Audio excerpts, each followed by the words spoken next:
Hello, everyone, and welcome to Lights, Camera, Traction. We are just getting started on this edition of Lights, Camera, Traction. Coming up, the extreme sports took over Destination Daytona this past weekend, as well as the Spring Breakers. The result was Extreme Spring Break. Think of it as you could possibly do anything you can think about a motorcycle, mix in some cars and some Spring Breakers, and you've got it. And we'll have some of that extreme action for you coming up next. But we need to take a break first. However, don't go away. There's plenty of motorsports action to come. You're watching Lights, Camera, Traction. Welcome back, everybody, to Lights, Camera, Traction. As we have said before, this program is about all kinds of racing and motorsports action. And to prove, we're going to check out Extreme Spring Break. That was held recently at Destination Daytona. You might also know it as Bruce Rossmeyer's Harley-Davidson there. It's a whole lot of action for fans that don't necessarily think that turning left all the time is all that exciting. Got it? Well, let me just give you a quick look at what Extreme Spring Break is all about. The weather was absolutely perfect for the Spring Breakers, and the action was hot as well. Warming up the crowd, the bike jumper. Up on the handlebars are Travis Willis, Clint Esposito, and Kenny Steinke, who you might remember from Crash-O-Rama. These riders are from FMX East, company out of Lakeland. We also put one of our exclusive onboard cameras on one of the bikes, courtesy of GoPro cameras. Okay, that gives you a bird's eye view of what the guys see on their bikes. Just for fun, though, let's show you another onboard shot. And hold on to your remote. Here comes the backflip.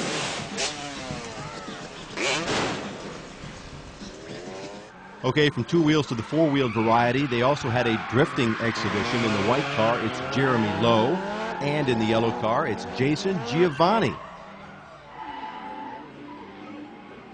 Drifting started out on the West Coast, but now is popular everywhere. The idea here is to keep your foot on the accelerator and smoke those tires all the way through the turns, and it's great stuff for the fans, and believe it or not, the guys behind the wheel are pretty much in control at all times. Let's take another look through our onboard camera for that as well.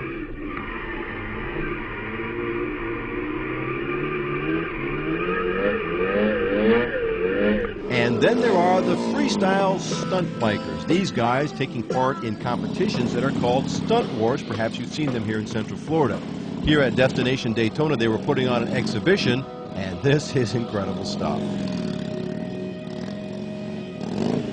That's just a quick look at Extreme Spring Break with Extreme Stunts. And with more on Stunt Wars, we've got some of the people with us right now. And by the way, I'm not certain that motorcycles were meant to be ridden that way, but these guys can do it. And one other note, these are professionals. Don't try this at home. With me is Todd Colbert, who's one of the riders for Stunt Wars. How did you get started in this, Todd? Well, actually, I grew up in the country, so I didn't have a whole lot to do, so I was just practicing on the back streets, just wheeling and just going all over, you know, up and down the highway. So then one thing led to another, so I went to a track and said, hey, I want to do a stunt show at your event and everything. So they looked at me like I was from other planet.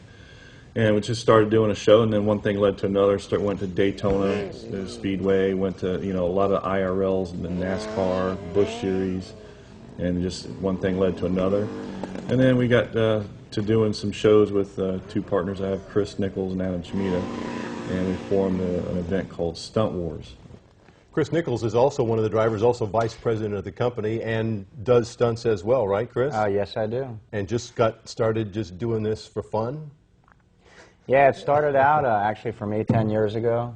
I bought a motorcycle as a hobby, and it accelerated from there. I have an ATV motocross background, and started doing some local demos for March of Dimes, different associations like that, fundraisers, and picked it up quick, and it excelled from there. And here I am traveling, doing shows all around the world. We travel around. We actually ride for Buell Motorcycles, so we travel around. And we do shows at Harley dealerships, rallies, and so you try to put a nice format together. With you got the music going, the MC on the mic, and try to ride together as a team. Is there pressure to come up with new, bigger, and better stunts and ways to do things? Oh yeah, these riders, they're excelling every year, trying to be bigger and better than the year before and outdo each other.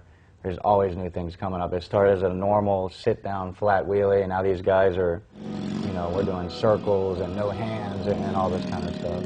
Do you have one particular stunt or maneuver that you like more than any other, you think is just really cool more than any other one? I personally like the endos. That's where you get going probably 60, 70 miles an hour.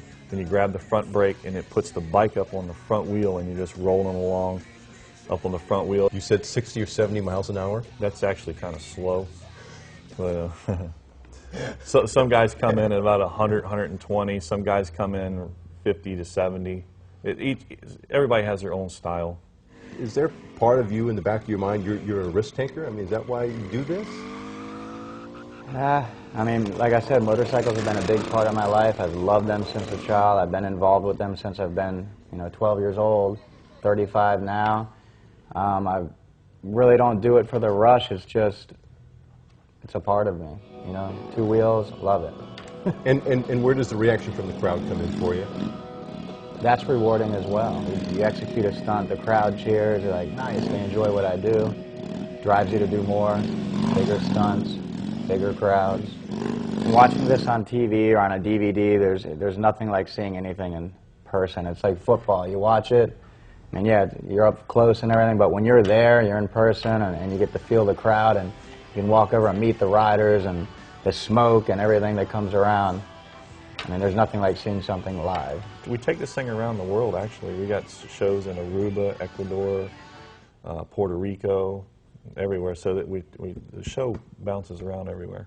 Wow, it has come quite a ways, hasn't it, from a couple of guys just, you know, going out in the back 40 or something and doing some things? That it has. It's definitely come a long way to be involved in what it is today. Now, if that doesn't pump you up watching and talking to these guys, then I think we might need to check your pulse.